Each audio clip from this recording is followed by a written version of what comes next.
Hello and welcome to CBA. I'm Abdillahi Hassan and you are watching CBA News Brief.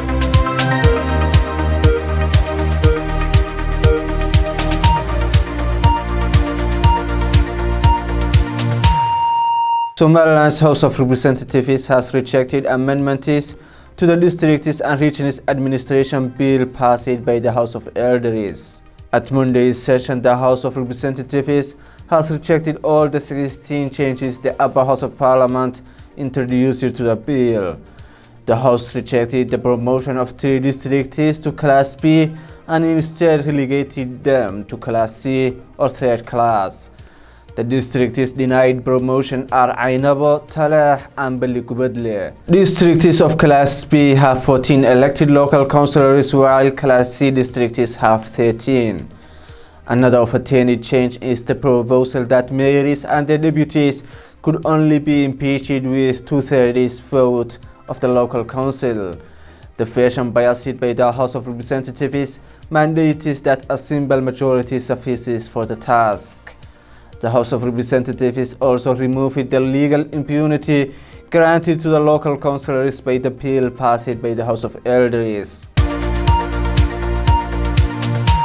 Somaliland's Vice President Abdillahi Hassan has called upon mayors across the country to focus on the role of public participation in the promotion of accountability and enhancing local service delivery. The Vice President, who was speaking in Berbera after a tour to the other cities in the country's eastern regions, said decentralization brings a tangible change in the lives of citizens by bringing government and its services closer to them. Somaliland has reiterated its commitment to continue supporting and enhancing the UN Joint Programme on Local Governance and Decentralized Service Delivery (GPLG), which aims to strengthen local governance and enhance decentralized service in Somaliland. The Vice President, who praised the efforts of this project, has warned mayors across the country against the misuse of public money and embezzlement of public funds. Mr. Saili also urged government officials and local government leaders to put citizens at the heart of every government project. The Vice President's warning against local government leaders came when the world marks the International Day for Anti-Corruption. The UN has lauded anti-graft efforts in both Somaliland and Somalia as the world marks Anti-Corruption Day. The Somali government is steadily ramping up tax collection efforts despite the challenges of doing so in a volatile environment.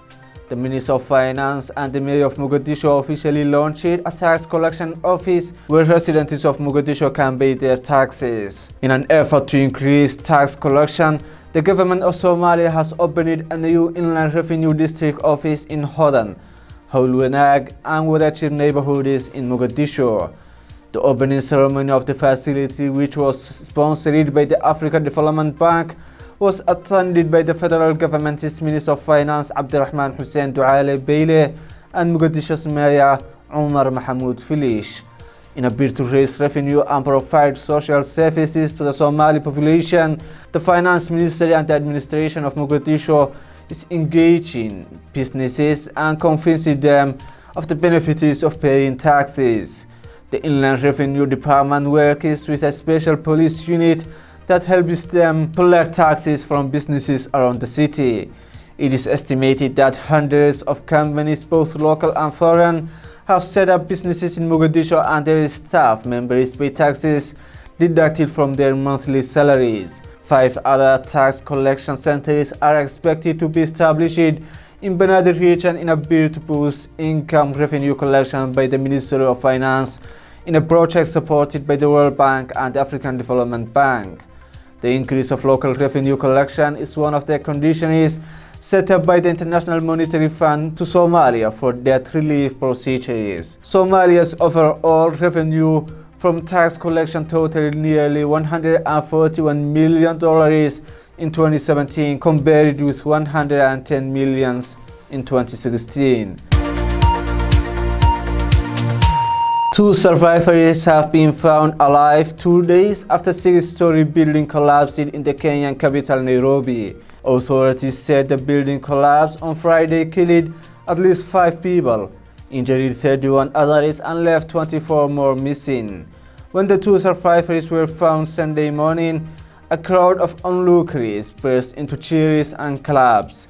Nairobi Police Chief Philip Nodoro said the rescue of a man and a woman had invigorated emergency workers with hopes of finding other survivors. He said the 2 were in stable condition in a hospital. Nodoro said the heavy rains that Kenya was experiencing, which is more than 300% above normal, were slowing the rescue operation.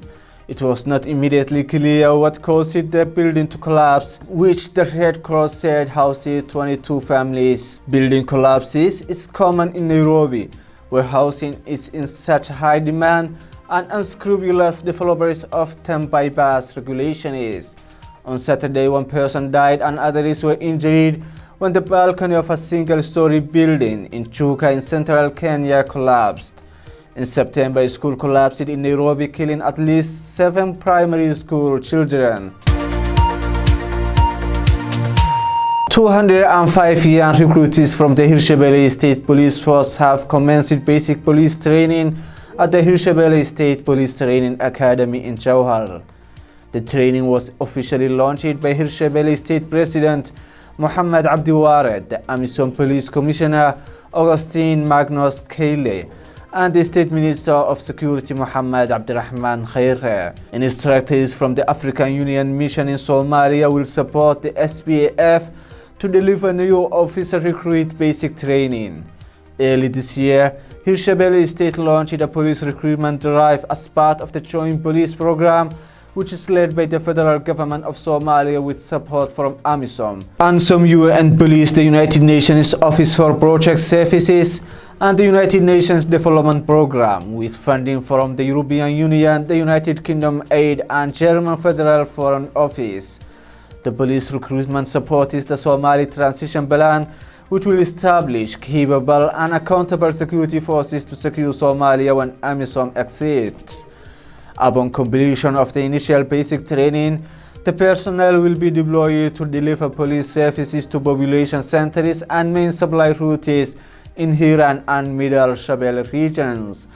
President Mohammed Abdiware hailed the recruit selection process and urged the police trainees to serve Somalia with commitment. The recruits include 22 females who will undergo 3 months training as part of efforts to build a police force to secure Hirshabelle State. AMISOM Police Commissioner Asip Kayle, who was also on a familiarization visit to Hirshabelle State, recognized the importance of women's participation in Somalia's security sector. Hirshabelle plans to recruit 800 police officers, with nearly 400 recruited, trained, and deployed so far.